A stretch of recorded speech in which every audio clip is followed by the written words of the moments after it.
Aquí reposan los restos de un buen amigo, un alto militar norteamericano cuya identidad no debo revelar, al menos por el momento. Él forma parte de la historia que quiero contarle, una historia oscura que usted probablemente no creerá. Pero ese es mi deber, sembrar la duda. Sígame y descubra una historia que jamás fue contada.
Siempre estuvo ahí.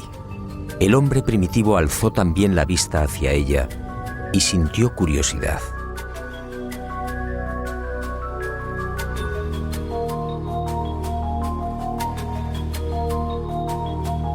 Después llegó el miedo y la luna fue adorada.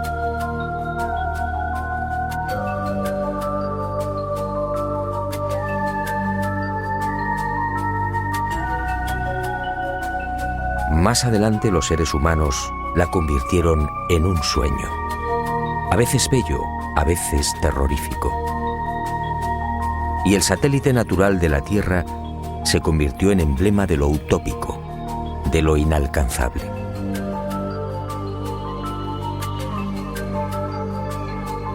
Hasta el siglo XX la Luna fue propiedad de poetas y soñadores. Algunos más audaces llegaron incluso a describirla.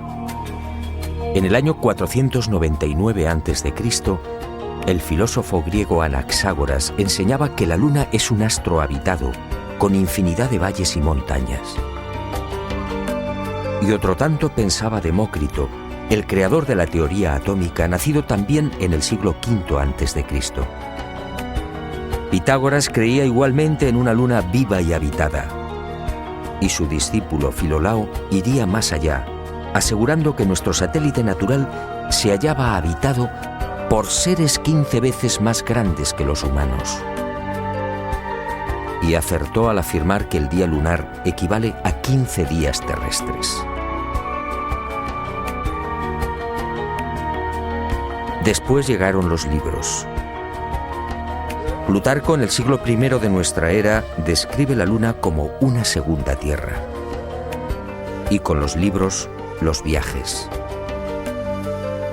Fue hacia el año 160 después de Cristo cuando el griego Luciano de Samosata escribe el primer viaje a la Luna. En su obra Historia verdadera, una tromba de agua arrastra un barco hasta la superficie lunar. Ariosto, en el Orlando Furioso, asegura que la Luna es un gran valle en el que se encuentra todo lo que hemos perdido en la Tierra: riquezas, coronas, honor y esperanza. En 1638 aparece en Inglaterra El hombre en la Luna, otro libro que causa sensación. Su autor, el obispo Francis Godwin, envía a la Luna al aventurero español Domingo González, con la ayuda de una pareja de gansos amaestrados. Fue con Galileo en el siglo XVII, cuando las viejas ideas de los griegos sobre la Luna empiezan a tomar consistencia. Galileo inventa el telescopio y queda asombrado al contemplar los cráteres y las grandes superficies oscuras que son identificadas con mares. En 1647, John Hevelius traza el primer mapa lunar y lo publica en su libro Selenografía, afirmando que la Luna estaba repleta de ciudades. Entusiasmado con estos descubrimientos, Cyrano de Bergerac publica en 1648 su célebre Viaje a la Luna, un libro asombroso en el que por primera vez se habla de cohetes. Cyrano describe 2 astronaves, una impulsada por la evaporización del rocío, la otra por un cohete de 3 fases. Sería este trabajo justamente el que serviría de inspiración a Julio Verne y a los padres de la astronáutica moderna. En 1671, Querubín de Orleans publica un segundo mapa lunar. El interés del público es tal que en 1865 se publican 6 libros sobre temas espaciales. El más conocido fue sin duda De la Tierra a la Luna, del genial Verne. Y en 1903, el ruso Tsiolkovsky proporciona las pautas que servirían de modelo a la cohetería del siglo XX.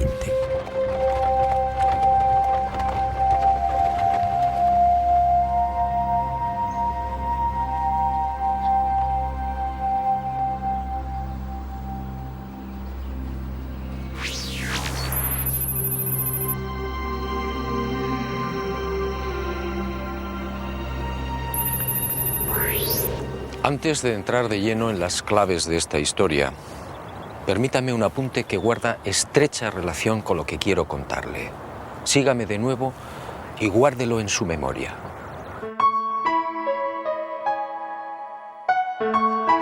Además de esas viejas y románticas ideas sobre la Luna y de la literatura más o menos fantástica sobre los viajes a nuestro enigmático satélite natural, la historia de la humanidad aparece igualmente repleta de otros no menos misteriosos fenómenos registrados en la superficie lunar.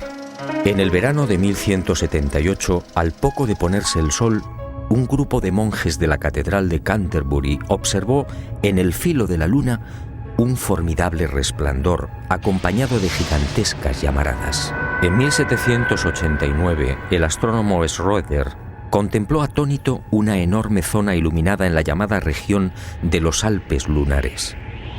A lo largo de ese año, otros observadores dieron fe de la presencia en la superficie de la Luna de increíbles y desconcertantes luces que se movían entre mares y cráteres. En 1820, el también astrónomo François Arago publicó en los Anales de Química y Física el relato de otra asombrosa observación. Durante un eclipse, toda una formación de luces evolucionó sobre la Luna, manteniendo el orden de vuelo durante los virajes. En 1843, el mencionado astrónomo alemán Johann Schroeder asistió a otro fenómeno para el que tampoco se ha encontrado explicación. Al observar el cráter Linné en el Mar de la Tranquilidad, el científico comprobó algo desconcertante. El citado cráter de unos 7 kilómetros de diámetro cambiaba regularmente de forma. Poco después, para asombro de la comunidad científica, el cráter en cuestión desapareció por completo. ¿Qué había ocurrido? En 1971, Apolo 15 sobrevoló la zona y fotografió Linné. El desconcierto de los astrónomos fue total. El cráter Linné solo tenía 2.700 metros de diámetro y estaba allí. En 1877, el astrónomo inglés Klein fue testigo de otras intensas y rápidas luces que se dirigieron al centro del cráter Platón. Una vez en la caldera, las luces se reunieron formando un triángulo.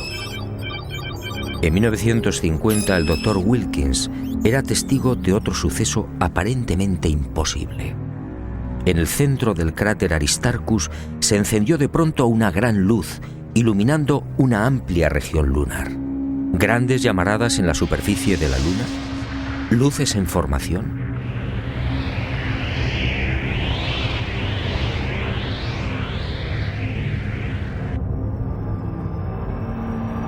¿Qué estaba pasando en la Luna?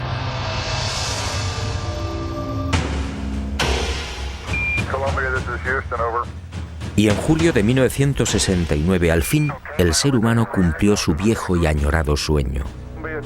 El Apolo 11 se posaba en el Mar de la Tranquilidad.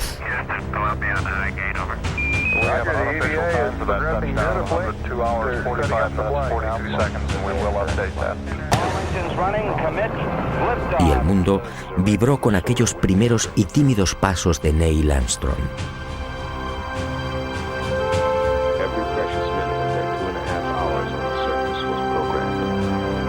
Pero el mundo, una vez más, fue engañado.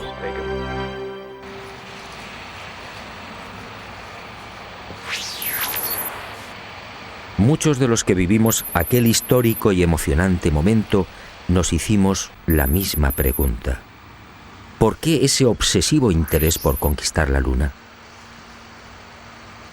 Fue el alto militar norteamericano al que me he referido y al que desde ahora llamaré Mirlo Rojo, quien años más tarde respondería con una información que me dejó perplejo. Una información secreta que muy pocos conocen. Las nuevas generaciones no saben o no recuerdan. A la Luna se fue a investigar, sí, y se ha dicho también que fue una cuestión de prestigio. Una especie de apuesta entre soviéticos y norteamericanos.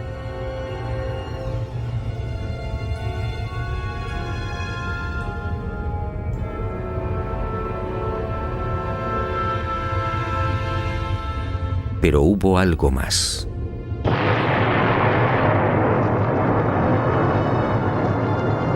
En los años 50, tras la amarga experiencia de la Segunda Guerra Mundial, soviéticos y aliados se embarcaron en una loca carrera de armamento. Aquel periodo fue conocido como Guerra Fría. Una peligrosa etapa en la que llegaron a fabricarse 15.000 bombas nucleares y 9.000 misiles intercontinentales. Y de pronto soviéticos y occidentales experimentaron un brusco giro.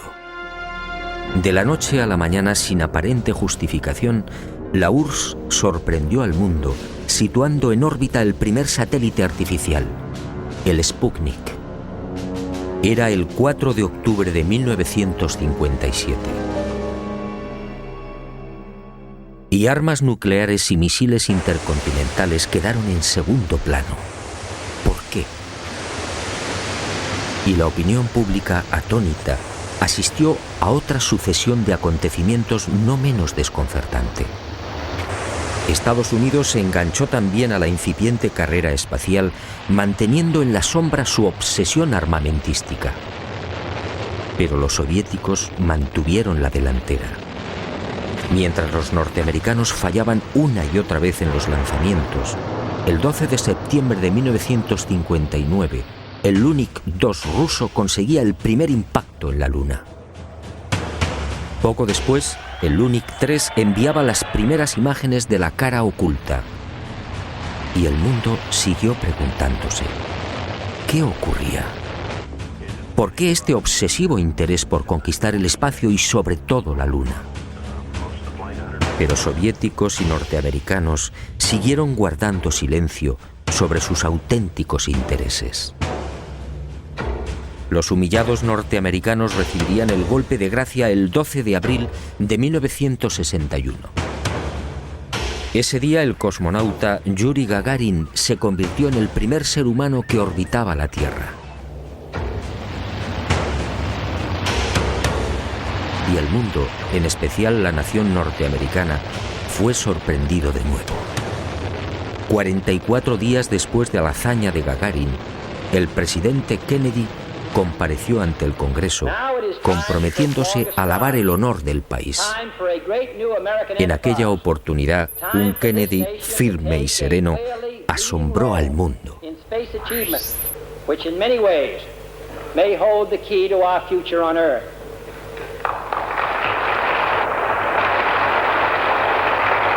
I therefore ask the Congress, above and beyond the increases I have earlier requested for space activities, to provide the funds which are needed to meet the following national goals.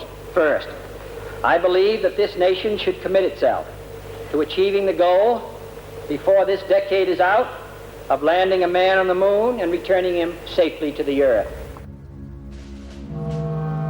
¿A qué se debían estas extrañas prisas? ¿Qué estaba ocurriendo? Aparentemente las palabras de Kennedy obedecían a la necesidad de recuperar el prestigio y la hegemonía militar. Y era cierto en parte. La verdad era otra. La verdad llegaría años más tarde y de la mano de Mirlo Rojo. Él confió en mí y me hizo partícipe de su gran secreto. Un secreto tan espectacular como diabólico.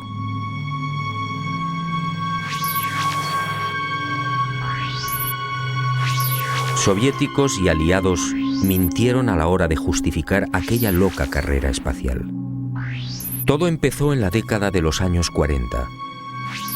En esas fechas, las intensas oleadas ovni registradas en el mundo pusieron en máxima alerta a los militares soviéticos y aliados.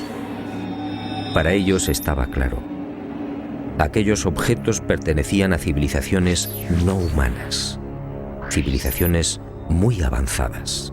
El mundo nunca lo supo. Aquellos miles de avistamientos fueron la gran razón que impulsó a los militares al referido y brusco giro en la carrera armamentística, y concibieron la necesidad de fortalecer los sistemas defensivos, concediendo absoluta prioridad al espacio.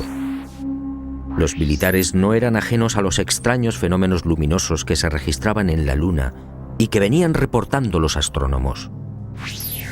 Y desde los años 50, tanto Estados Unidos como la antigua URSS redactaron planes concretos para pisar el satélite natural y establecer bases que, según ellos, pudieran controlar y contrarrestar la presencia de estas astronaves no humanas.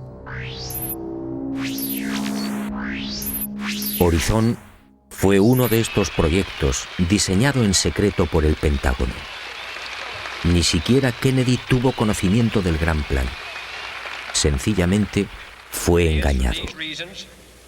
Y consideró de buena fe que los Estados Unidos deberían ser los primeros en ese supuesto desafío técnico y científico.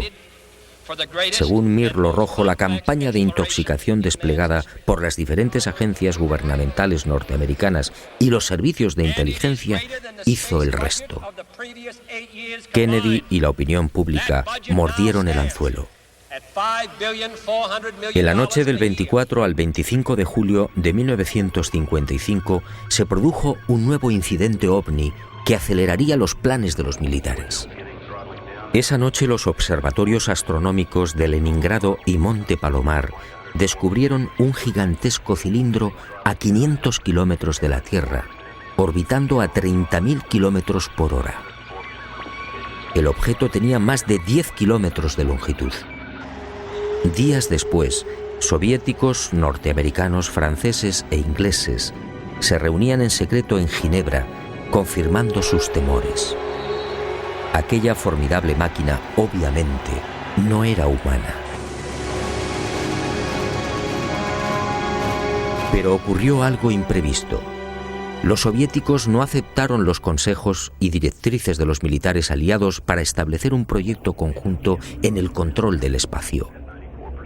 Y el 4 de octubre de 1957, ante la sorpresa del mundo y la irritación de los aliados, tomaron la delantera con el ya referido lanzamiento del Sputnik.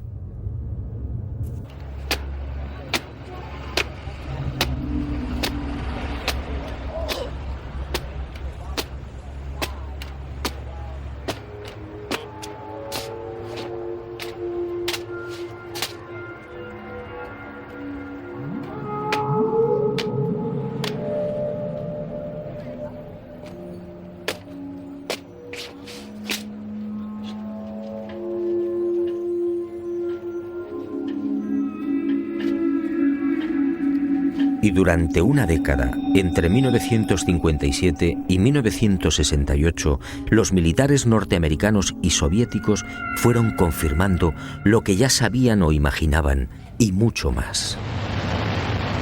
En ese periodo fueron lanzadas más de 20 sondas automáticas que se estrellaron en la Luna o alunizaron suavemente.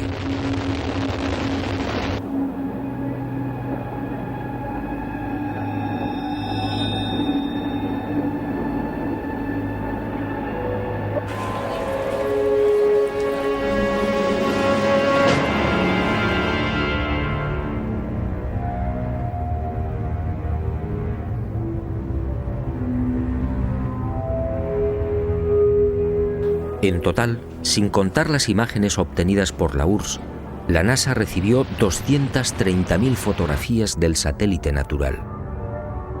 La Luna fue fotografiada en su totalidad y a muy diferentes alturas. Pero los militares que controlaban y controlan la Agencia Espacial Norteamericana no dieron a conocer muchas de esas imágenes. ¿Por qué? ¿Qué mostraban?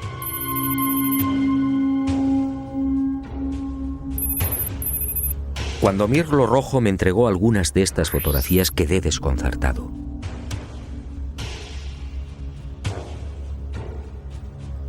Se trataba de imágenes altamente confidenciales, jamás divulgadas.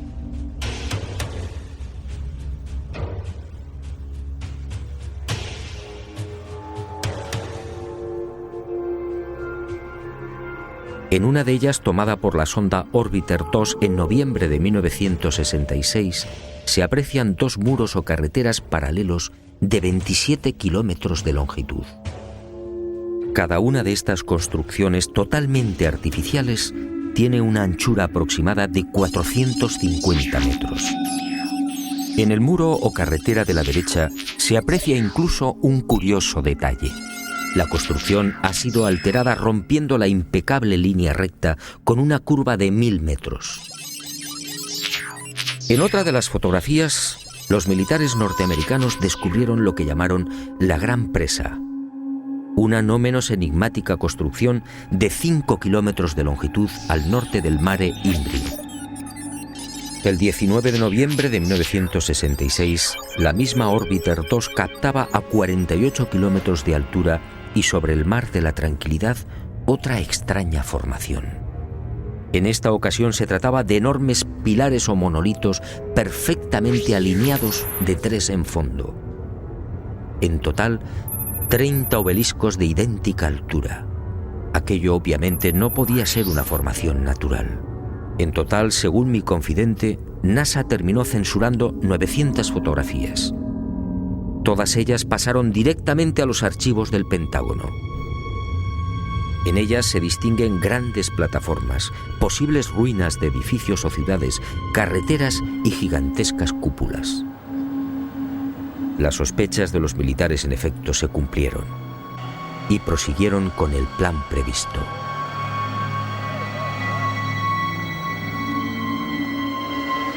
Civilinamente, los servicios de inteligencia militar norteamericanos se cubrieron las espaldas en previsión de una hipotética fuga de información.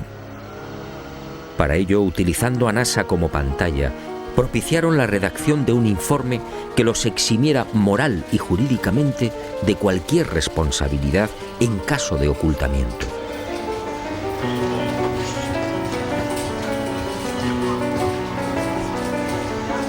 Este documento, conocido como Informe Brookings, redactado por prestigiosos científicos, sociólogos, políticos y economistas, fue presentado a la Cámara de Representantes e impreso en abril de 1961, curiosamente un mes antes del célebre discurso de Kennedy en el Congreso.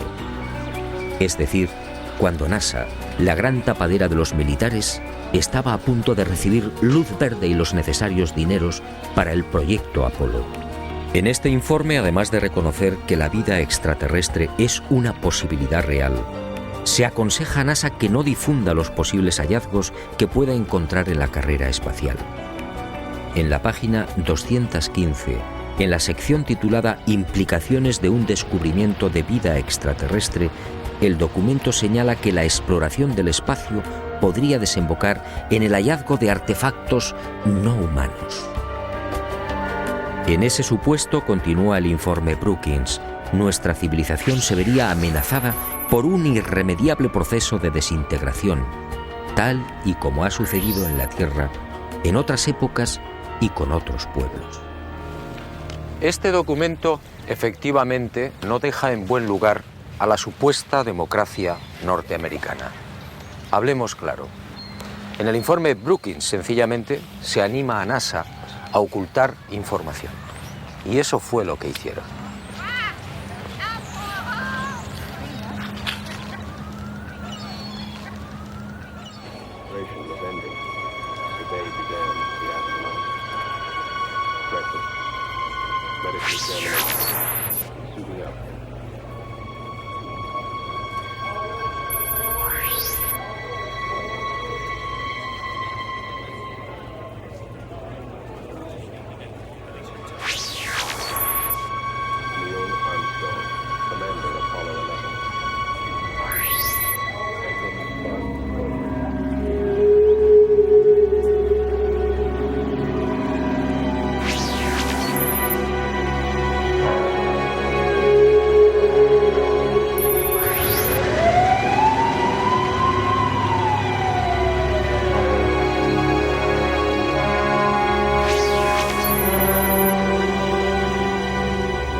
En el viaje de ida hacia la Luna, el Apolo 11 vivió una primera experiencia que también fue silenciada.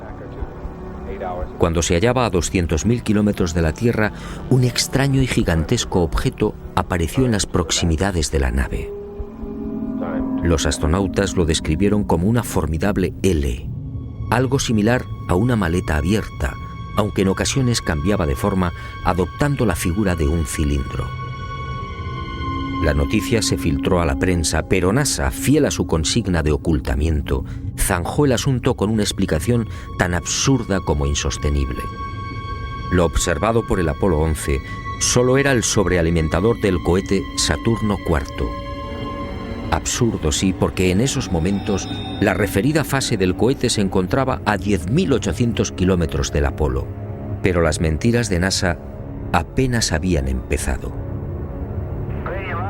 A casi 380.000 kilómetros de la Tierra, muy cerca ya de la superficie lunar, el Apolo descubrió otras luces que volaban en formación.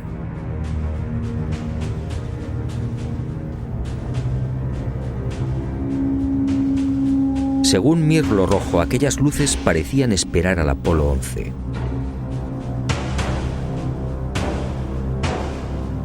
Eran muy brillantes y volaban en perfecta formación.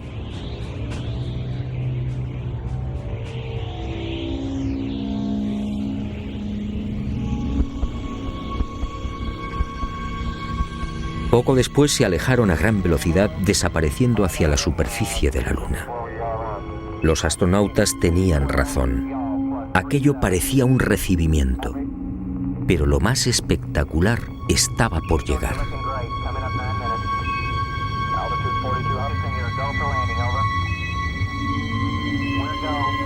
Armstrong y Aldrin descendieron finalmente. Su compañero Collins permaneció en órbita lunar a 110 kilómetros de altura.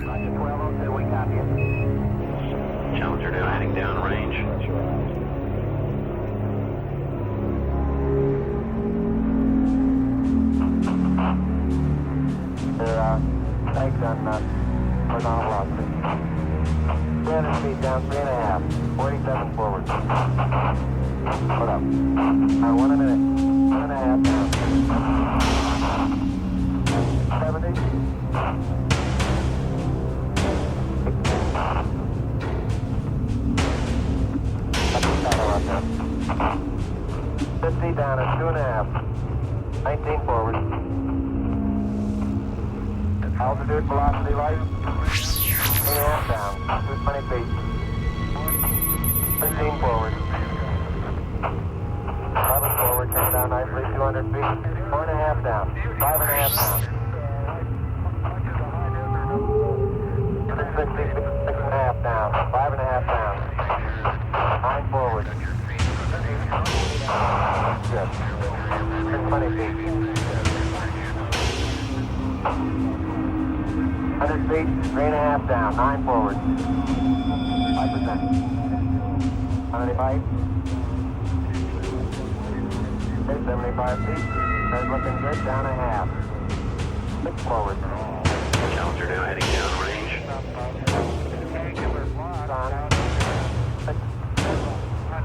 Y al poco de aquel histórico alunizaje, Armstrong y Aldrin volvieron a sobresaltarse. La frecuencia cardíaca se disparó hasta 150 y 160 latidos por minuto. Las palabras de Armstrong, atropelladas, dejaron perplejos a los técnicos de Houston.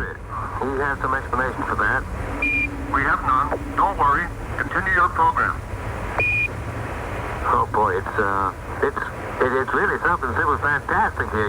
You couldn't ever imagine this. Roger, we know about that. Could you go the other way?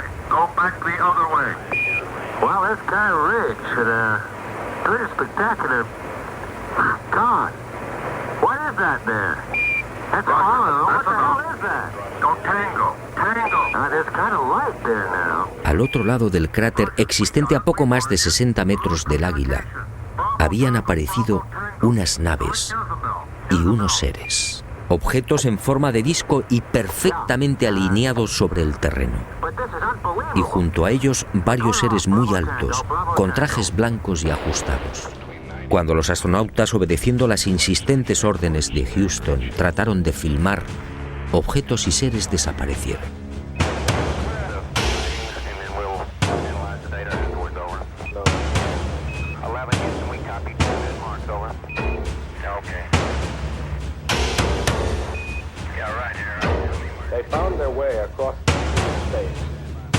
Y llegó el momento culminante, el verdadero objetivo de Apolo 11, la secreta razón que impulsó a los militares a conquistar la Luna.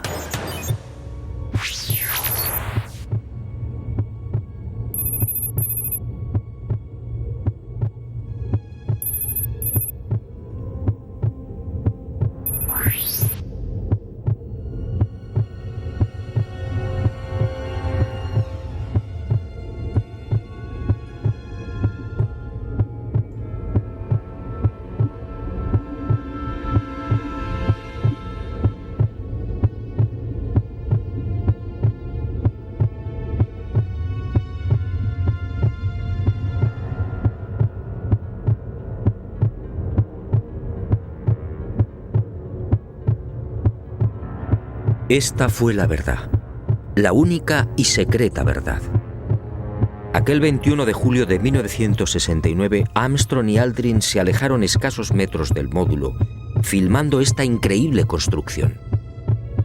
Esta película de 14 minutos jamás fue difundida por NASA.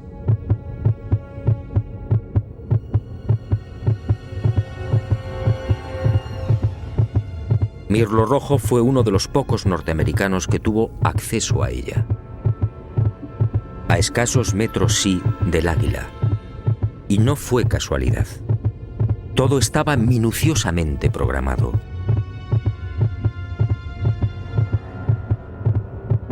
Estas misteriosas ruinas, como otras igualmente filmadas por los restantes Apolos, habían sido fotografiadas con anterioridad por las diferentes sondas automáticas.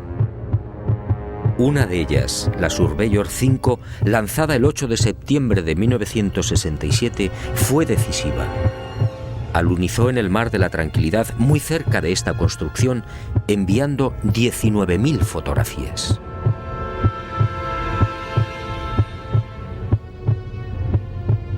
Edificios en ruinas. Edificios en la superficie de la Luna. Edificios aparentemente de una gran antigüedad. Pero, ¿quién los había levantado? Nosotros los humanos, obviamente no. Solo quedaba una respuesta. Esto era obra de una civilización no humana.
Los militares habían satisfecho la primera parte de su diabólico plan.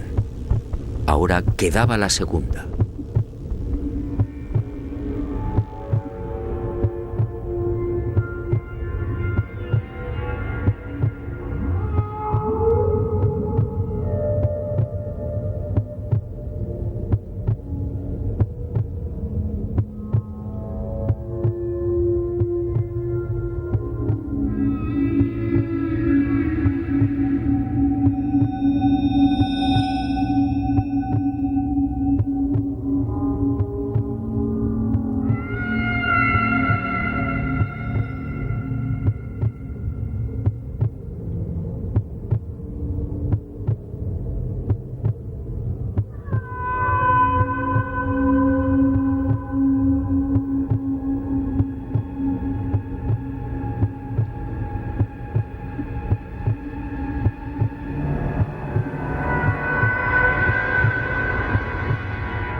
Según mi confidente, los astronautas procedieron a lo programado. Recogieron muestras de los muros, tomaron medidas y se retiraron.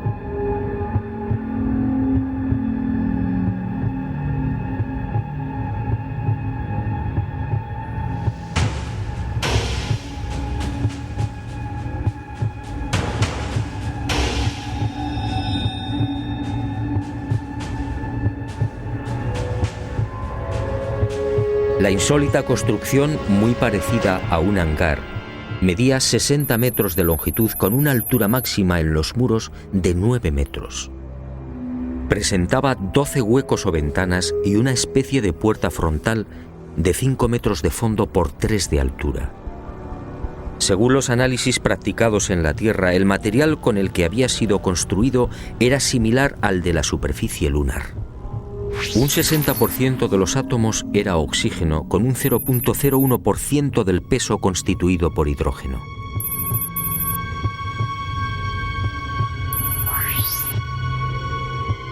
Las paredes se hallaban muy erosionadas. Esta circunstancia, dado que en la Luna no existe prácticamente atmósfera, hizo pensar a los militares que el edificio en cuestión podía tener varios miles de años.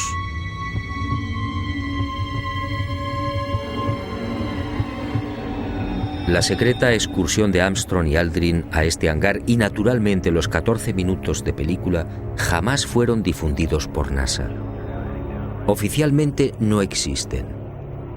Pero poco faltó para que la increíble aventura se filtrara a la opinión pública. Todo se debió a un error de NASA que permitió la publicación en aquel 21 de julio de una escueta e incomprensible noticia. En un teletipo que dio la vuelta al mundo se afirmaba textualmente: el corazón del astronauta Neil Armstrong alcanzó las 160 pulsaciones por minuto al finalizar hoy su paseo lunar, mientras se hallaba trabajando en la dura operación del cargamento de muestras de rocas y suelo lunar. El hecho pasó prácticamente desapercibido, pero algunos con toda razón se preguntaron: ¿Cómo era posible que Armstrong sufriera semejante aceleración cardíaca en el más que inofensivo y cómodo transporte de rocas lunares? En el delicado descenso del Águila, la frecuencia cardíaca de Armstrong llegó a 156 pulsaciones por minuto. Ahí sí estaba justificada la fuerte alteración del astronauta. En la carga de rocas, en cambio, no tenía sentido. Armstrong, de 39 años de edad, había llevado a cabo 78 misiones de combate en Corea. Había volado más de 200 modelos de aviones y tenía fama por su extraordinaria frialdad y nervios de acero. ¿Por qué iba a experimentar hasta 160 pulsaciones en la recogida de muestras lunares? La absurda noticia divulgada por Charles Berry, médico de los astronautas, no tuvo en cuenta además otro pequeño gran detalle que invalidó la forzada explicación oficial. Durante las 3 horas que duró el paseo lunar, Armstrong y Aldrin recogieron un total de 25 kilos de rocas.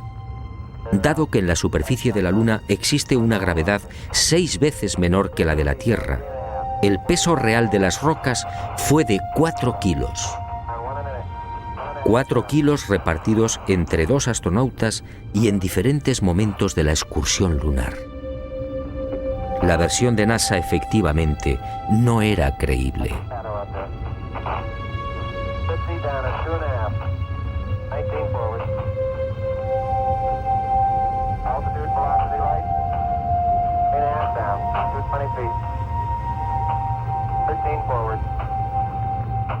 Una vez más, mintieron.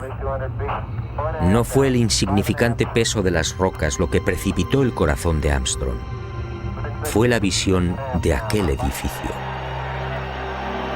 A pesar de su excelente preparación física y mental, el astronauta, consciente de la trascendencia de lo que tenía delante, no pudo evitar la lógica e intensa emoción.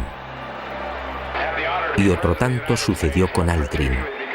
Pero la frecuencia cardíaca de este último no fue registrada porque los circuitos electrónicos del traje espacial no se hallaban conectados a la consola que recibía la información biomédica.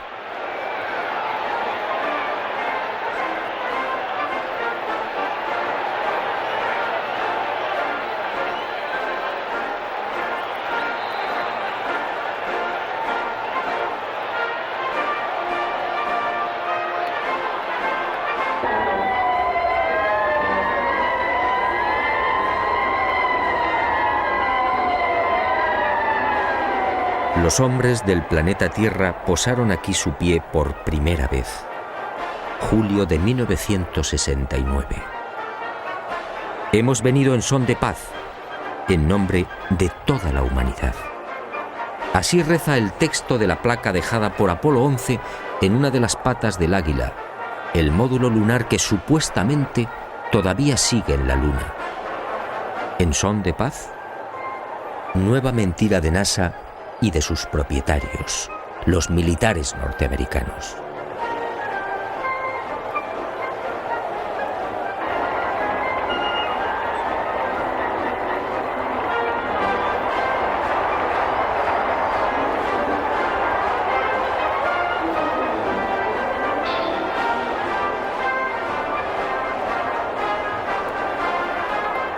Mirlo Rojo fue contundente.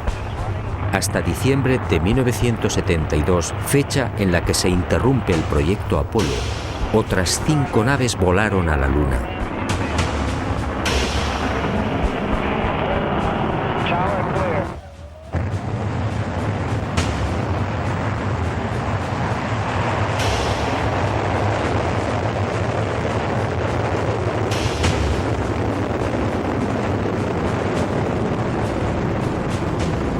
Y volvieron a filmar construcciones. Después, esas edificaciones fueron bombardeadas y destruidas. Y existe la fundada sospecha de que Estados Unidos utilizó armas tácticas nucleares contaminando la Luna.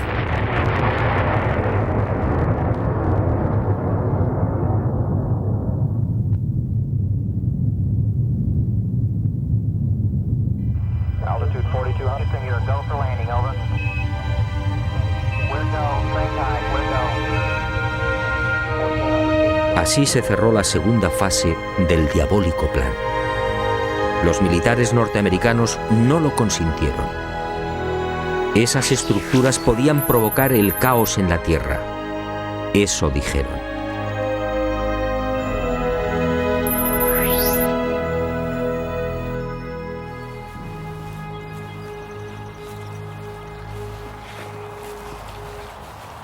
Sí, amigo, en los restantes Apolos sucedieron muchas cosas, cosas extrañas y secretas. Pero esa es otra historia que quizá algún día me decida a contar, suponiendo, claro está, que siga vivo. Por cierto, desde aquel diciembre del 72 han transcurrido más de 30 años. ¿Estamos pensando lo mismo? ¿Por qué nunca se volvió a la Luna?